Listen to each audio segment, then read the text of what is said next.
Okay, people. So, thanks to London Flair, I've just come back from a screening of a new short film, right? I think it's BAFTA nominated, right? It's called One Note Man. It is written and directed by George Siougas, right? It is produced by George along with Michael Stevenson and Luke Carroll. Executive produced by Joshua Friedman. The music is wonderfully created by Stephen Warbeck. Matt North handled the cinematography. Russell Beedon edits the piece. Matt Shepard, casting duties, hair and makeup. We have got Aline Waterman, Kat Partridge, Nancy Lloyd, and Alexandra Lloyd. Visual effects, Jacob Percival. Um, and we also have Nicole Howe, Ella Stockton, and Alexandra Lines doing their thing for the production. Now, the cast, right? We have got the One Note Man. He is played by Jason Watkins. We have got the conductor, played by Crystal Yu. We have got the violinist. She is played by Louisa Clein. The florist is played by Paul Barber. We see this young couple, right? The woman is played by Alexandra Lawrence, and the man is played by Lewis Murphy-Parry. Um, we have got a nodding man played by Damon Bamra. Right, he's in the audience in the last production, as it were, and the whole thing is narrated by Ian McClellan. Right, the gist of the film is this: a musical man lives a careful life. Each day is like the next, just how he likes it. One day, however, misfortune and fate collide, breaking his routine and rocking his world forever. So I think, one note man, right, that can mean so many things, right? Like, if you only have one point of view, you could be referred to as one note, right? If you just have one skill, you could be referred to as one note. But this is literally a man that plays one note in this musical production, right? He's a bassoon player. So we open up, it's Christmas. It's the Christmas period. It's not actually Christmas Day, it's a Christmas period. So we see a snow globe, alarm clock, the guy wakes up, and we got Ian McClellan narrating. So it's just the gist of this man. He has a routine, and that's how he likes to live his life, and that's everything is fine with that. And we see this guy, he wakes up every day, right? He brushes his teeth a certain way. He rests the toothbrush a certain way, right? Bristles have to be facing up. If the toothbrush flips, he turns it around. He's very meticulous. How he prepares his breakfast, has his beverage. All of these things are done to his own perfection. Right? And we see him open up an advent calendar, have a piece of chocolate. It's always a Then he gets ready, gets his bike, and he leaves the house. Right? He cycles to work. Right? Locks up his bike. Now, he leaves his helmet on the bike outside, which I would not do that. Right? Firstly, someone could just steal the helmet. Secondly, right? Knowing this thing goes on your head, imagine all the things a scrupulous young scallywag might do to that helmet. All the things that could be placed inside, and not just super glue, right? Yeah, it seems very reckless from this dude. But he goes to practice, right? So we see the orchestra and they're playing, and the conductor is ba, ba, ba, ba, bum. And then when it's his moment, he plays this one note, right? Plays the note, packs up, and leaves, right? Even though the practice hasn't finished, his part's done. So he just goes, gets on his bike, leaves, right? And it's this same routine. And as he walks in the front door, he throws his helmet up onto the coat stand, right? Which does seem to be the one little bit of rebellion in his very meticulous routine that we see.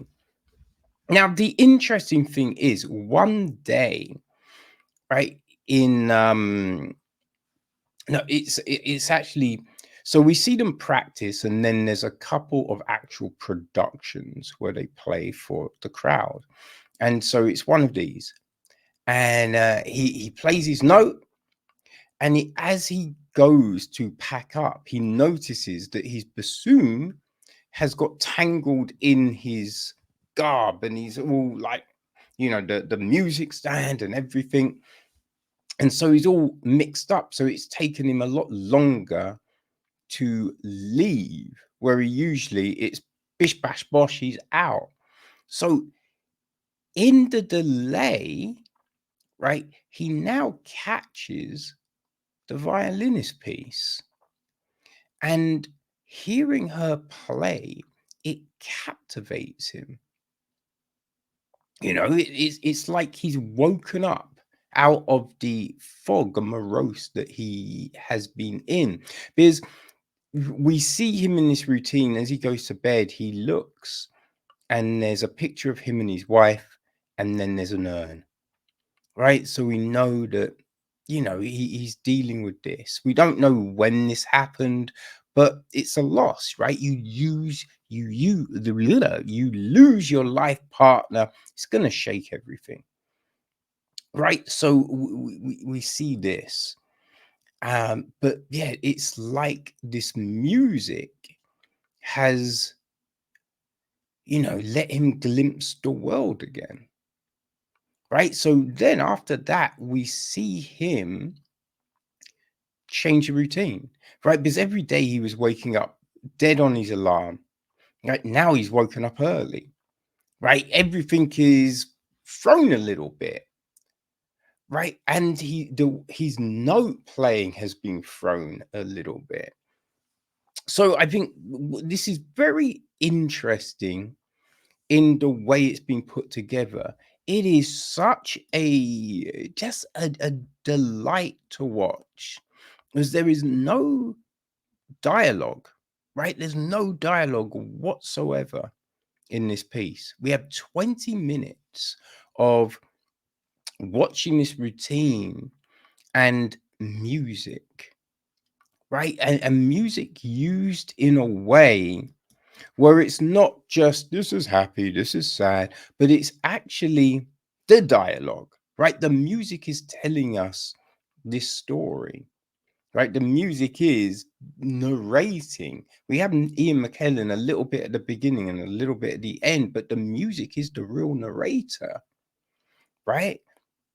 And so it's just this wonderful little story about this man who, I said, he's been in this routine, right? He seems to be in this funk, but how, you know, this this accident has shown him that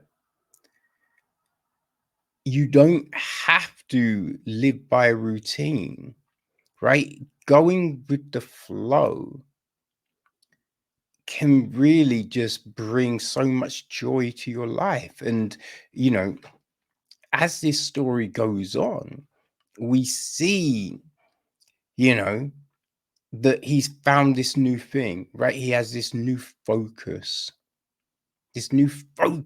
right? That's driving him.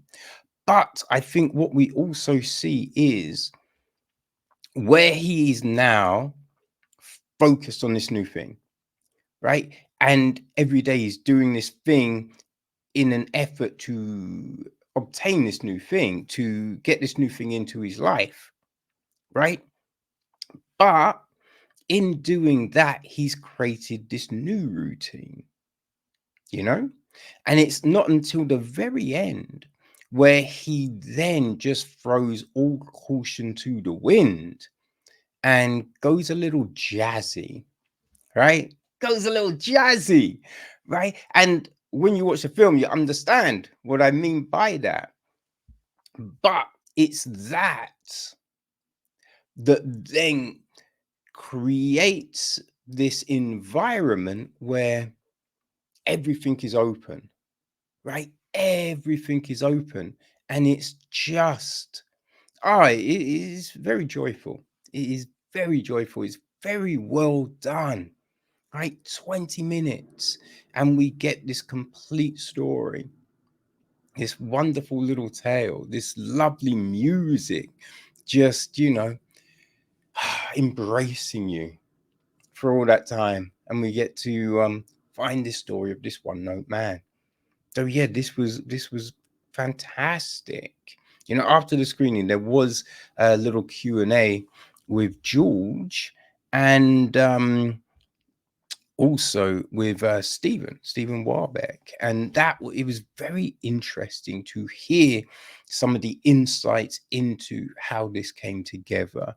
Well, people, I will say that if you have an opportunity to watch this short, then you really should jump at it, because it's fantastic. It really is fantastic. And